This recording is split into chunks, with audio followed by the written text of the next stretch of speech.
The Victorian Cooperative on Children's Services for Ethnic Groups, VICSEG, supports children's bilingual language development through cultural playgroups. This video explores the benefits of raising children in more than one language. It features parents, children and playgroup leaders enjoying stories, songs and rhymes in their home language and in English. The setting is a seminar at the St Albans Library in Melbourne's Inner West, featuring Professor John Hajek from the University of Melbourne. Professor Hajek talks to parents and grandparents from diverse cultural backgrounds about the benefits of raising young children bilingually and how this helps with their future development. He also provides practical ideas and tools to support children's language learning. Learning another language, whether in the home or at school, only brings benefits to your children, including benefits in learning English language, English literacy, English numeracy. Positive attitude towards language learning is important, and you need to be consistent. So when you're using your language with your child, make sure you're being consistent, you use it as often as you can, and avoid using English. You don't need usually to worry about their English. They have lots of opportunity to hear and listen to English all around them in their everyday life and at school. The important thing is that they share your language in your family and all the benefits for your family and for your good health into the future.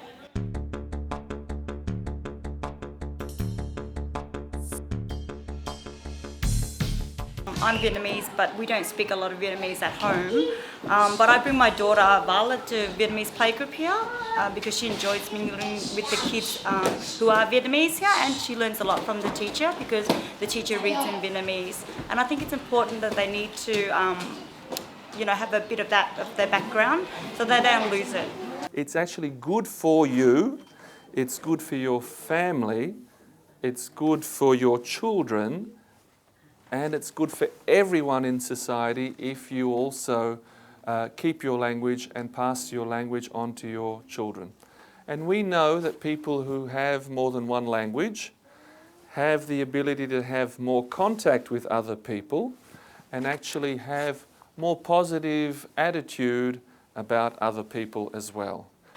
It is very important to know your culture, your language. It is very important for us especially, and that's why we are getting together here and speak in Turkish. It's not just within the family here that it's important.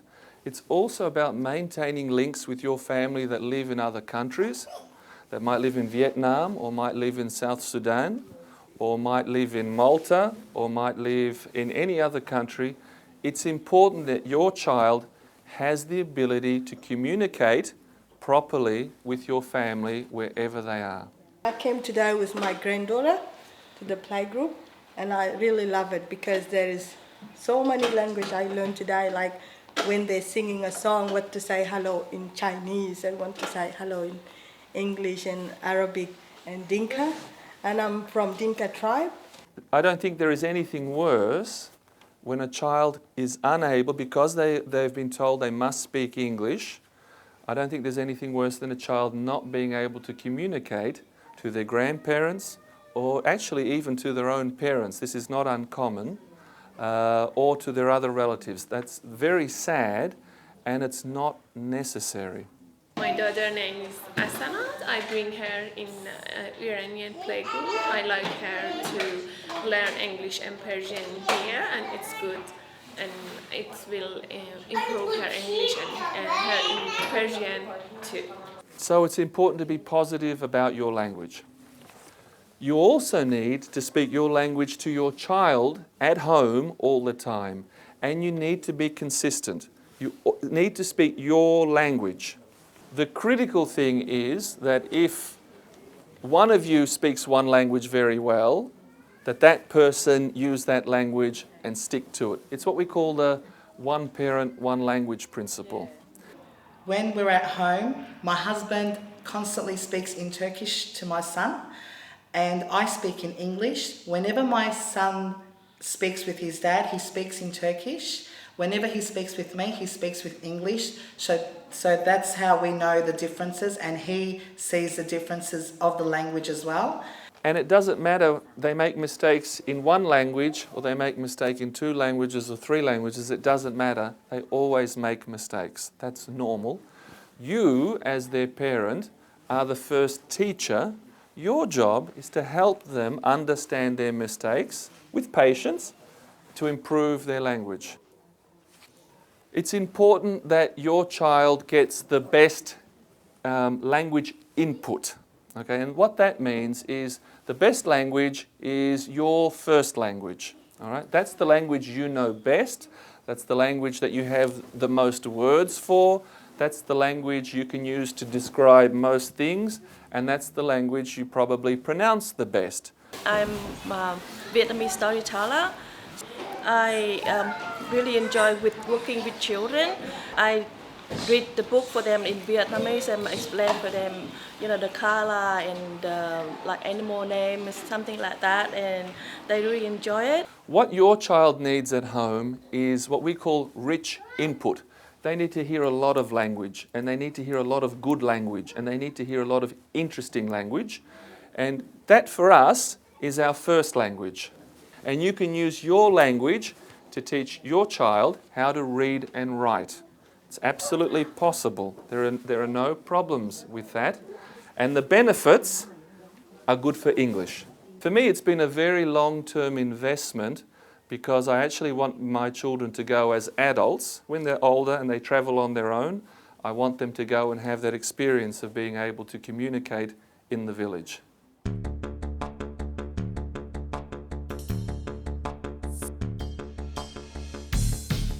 I've been coming here since my son was 11 months, Ataöz. He's 4 years old now, and I have seen a lot of speaking of Turkish and English, the differences. He knows the differences. He doesn't mix the Turkish and English together. When we speak in Turkish, he does speak in Turkish. When we speak in English, he does speak in English. And also the interaction with other kids is very good as well. Children are not confused by more than one language. Children are very clever, and we know that from birth, from the moment they're born, they can tell different languages apart. We know that speaking more than one language is very good for your brain. It's actually very, very good for you. And there's increasing evidence as to why it's good for you.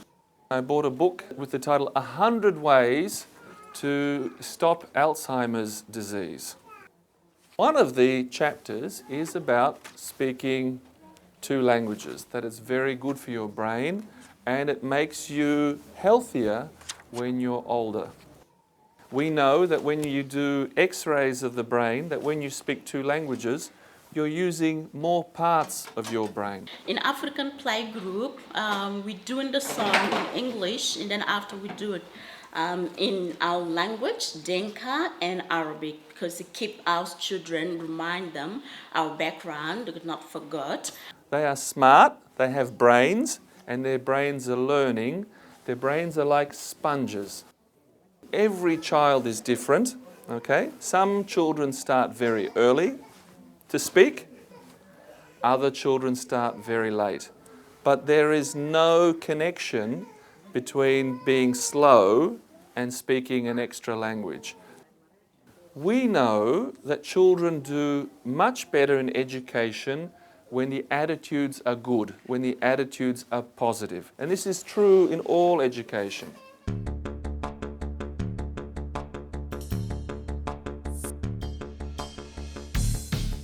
And sometimes kids don't know maybe animal's name in Turkish or food's name. We can just do both. We can translate them.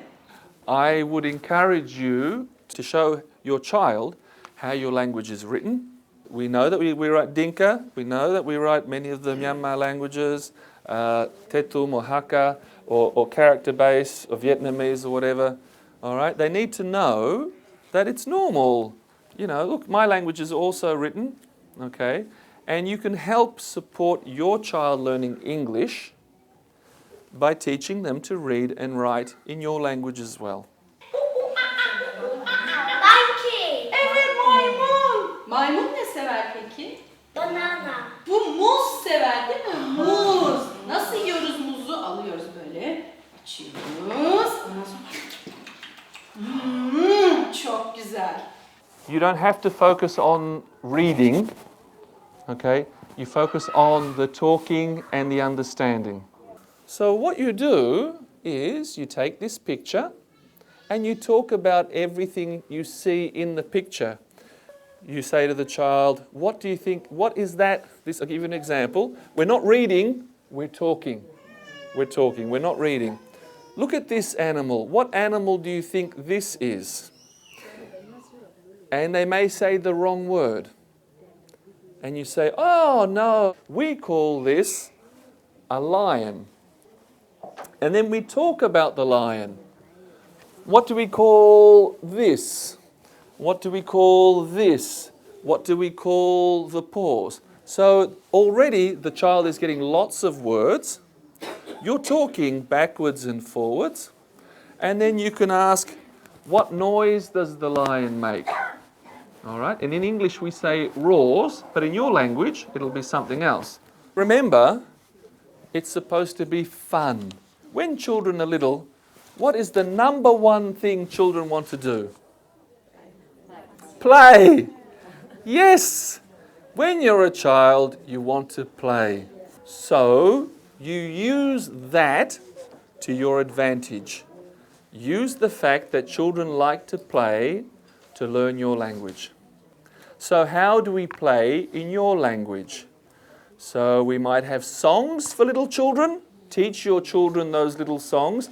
Those songs are very important. Run, run, party, summonelaya.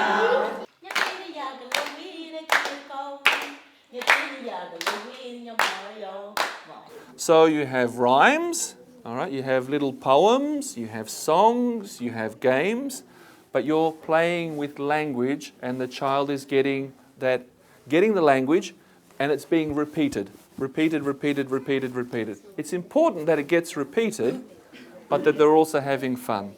Ali Baba'nın bir çiftliği var. Çiftliğinde inekleri var. Dong yen yen kat, dong yen yen. Dong yen yen kat, dong yen yen.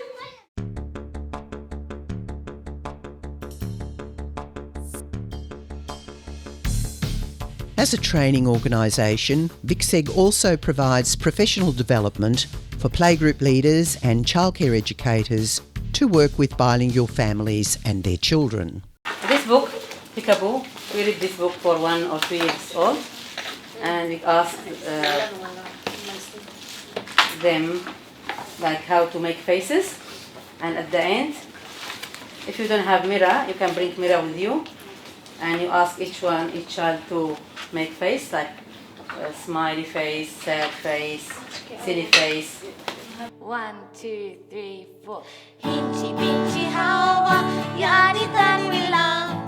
Vihe uno iba dakula waturina vila. Today we are going to have some stories and remind ourselves. You already know. I'm just going to remind you how to tell stories. And I can see from how expressive your faces are that this is going to be beautiful. And it will be beautiful for the children that you care for. The first thing I want to say is your beautiful face and your actions, these are gifts for the children.